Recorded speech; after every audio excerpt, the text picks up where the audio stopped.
बैरसिया विधानसभा प्रत्याशी जयश्री हरिकरण ने मीडिया से चर्चा करते हुए कहा कि निश्चित तौर पर बैरसिया विधानसभा में इस बार कांग्रेस विजयश्री होगी और मध्य प्रदेश में अपनी सरकार बनाकर मध्य प्रदेश के कुशल राज बनाने में अपनी भूमिका निभाएंगे।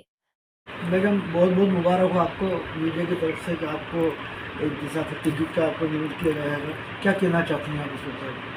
सबसे पहले तो मैं नवरात्रि की जो शुरुआत में माता रानी ने जो आशीर्वाद दिया है, मेरे वरिष्ठ नेतृत्व माननीय कमलनाथ जी, माननीय दिग्विजय सिंह जी, माननीय सुरेश पचौरी, सभी वरिष्ठ नेतृत्व को मैं आभार करना चाहूँगी।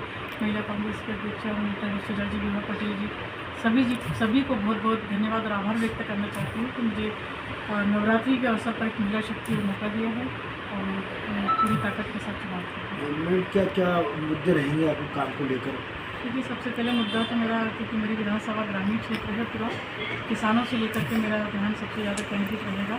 और जो आज हमारी विधानसभा में सबसे महत्वपूर्ण जो मुद्दा है वो है भ्रष्टाचार चरम सीमा पर है। बिना पैसे के लेन देन से उसके वहाँ काम नहीं होता है। बेरोजगारी बहुत ज़्यादा है, महिलाएँ बहुत परेशान हैं, शिक्षा को लेकर के बहुत अभाव है। सब बहुत बड़े बड़े मुद्दे हैं जो कि एक विकास के लिए बहुत ज़रूरी है। इन्हीं मुद्दों से हमारी विधानसभा बहुत कोसों दूर है। इस मुद्दे को लेकर एक बड़ी चुनौती है आपके सामने, 2 साल 2 बार के विधायक है आपके सामने, किस प्रकार उनको देखेंगे?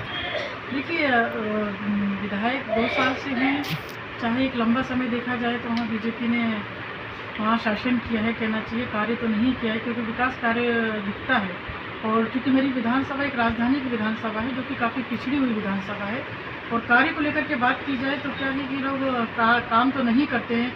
चुनाव आने के मात्र 1.5 महीने पहले से इतनी घोषणाएं वहाँ की जा चुकी हैं कि जिसका कोई रिकॉर्ड नहीं है। तो झूठी घोषणाएं करना, झूठे वादे करना, दिखावा करना, ये भारतीय जनता पार्टी का काम है, जो कि जनता भी अब बहुत अच्छे समझ गई है। कितनी योजनाएं लाएँ, कितनी ताकत लगाएं, महिलाओं की बात करें, अब महिलाओं को जिस तरीके से पैसे बांटने का काम करें, लाडली लक्ष्मी में किसी भी बात का मेरी विधानसभा के क्षेत्र पर लोगों को परेशानी है। जनता बहुत जागरूक हो चुकी है और जनता परिवर्तन चाहती है। आपके विधायक ने कहा है कि हमने अरबों रुपए के कार्य करा दिए, तो धरातल में आपने क्या देखा इस बार? आप टिकट आपको मिली है, किस प्रकार से इन मुद्दों को उठाएंगे अब आप?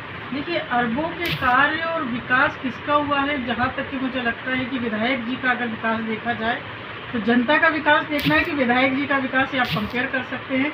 यहाँ मुझे जनता का विकास कम और विधायक जी के साथियों का विकास ज़्यादा दिखता है। इस बार जनता से क्या अपील करना चाह रहे हैं आप? क्या परिवर्तन वहाँ पे जनता भी चाह रही है इस बार जनता ही परिवर्तन चाह रही है, क्योंकि जनता पूरी तरीके से त्रस्त है। देखिए, कोरोना काल जैसी परिस्थितियों में हम सब लोग पूरी तरीके से टूट चुके हैं। लोगों की आर्थिक स्थिति बहुत कमज़ोर पड़ चुकी है, और ऐसी आर्थिक स्थिति की कमज़ोरी में जिस तरीके भारतीय जनता पार्टी ने महंगाई बढ़ाई है और जिस प्रकार से बहनों को लेकर के लालच दे रहे हैं कि 1000 रुपये में ज़िंदगी निकल जाती है, वो भी सब बहनें समझ चुकी है। योजना इनकी कितने दिन तक की चलनी है, तो हर एक चीज़ जनता समझ रही है। अब धोखा जनता नहीं खाएगी। कांग्रेस पार्टी ने भी सत्ता में रही है, विकास का काम किया है, जनता के हित का काम किया है।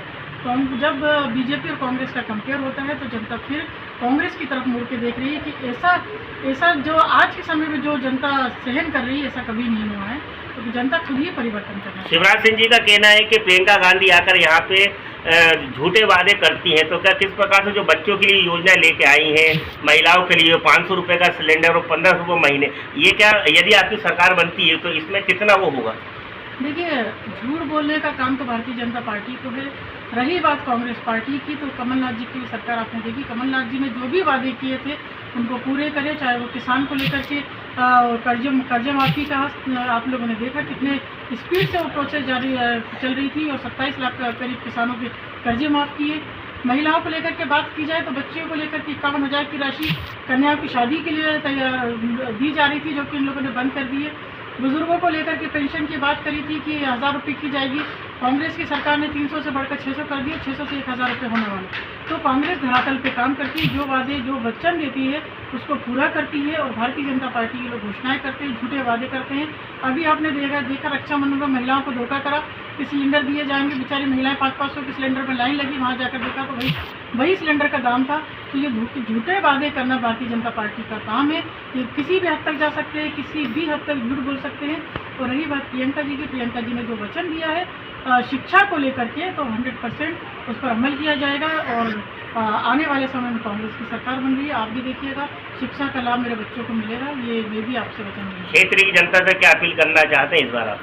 क्षेत्र की जनता से मैं यही कहना चाहूँगी कि अन्याय सहना भी एक बहुत बड़ा अपराध है। हमको अन्याय सहने की ज़रूरत नहीं है। हमारे हाथ में जनमत है। आप वोट देते हैं, आपका अधिकार है। और कोई भी सत्ताधारी दल अगर आपके अधिकारों को छीनता है, आपके विश्वास को तोड़ता है, तो मुंह तोड़ जवाब देना चाहिए। और जिस प्रकार से भ्रष्टाचार चरम सीमा पर है, गरीब से गरीब व्यक्ति से भी 100 रुपये से लाखों रुपए तक के वसूलने का प्रयास किया जाता है, तो जनता के हाथ में है उसको किस तरीके से हमको खुद को बदलना पड़ेगा। जनता खुद जो धोखाधड़ी की जा रही है, जनता खुद बदलेगी।